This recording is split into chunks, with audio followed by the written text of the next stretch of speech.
თუ ვინმემ გული მატკინა როგორ მოვიქცევ ჩვენ ვეცადოთ ბავშვებო რომ ესე იგი ყველას გული არ გაუხსნათ ნახე ყველას გული კი არ უნდა გაუხსნა გული მხოლოდ იმას უნდა გაუხსნა ვინც იცის შენი გულის ფასი ვინც გაუფრთხილდება შენს გულს გულს ძირითადად ვინ გატკენს მეგობარი გატკენს თორე უცხო როგორ გატკენს გულს ხომ მართალია ამიტომ ვინც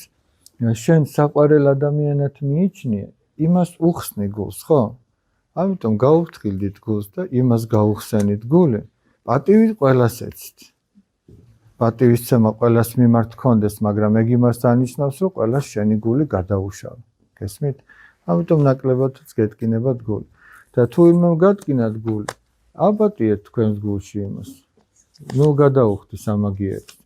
და ილოცე მისთვის რომ ის შემოbrunდეს და სიკეთით იყო და ისე მეგობრები იყოთ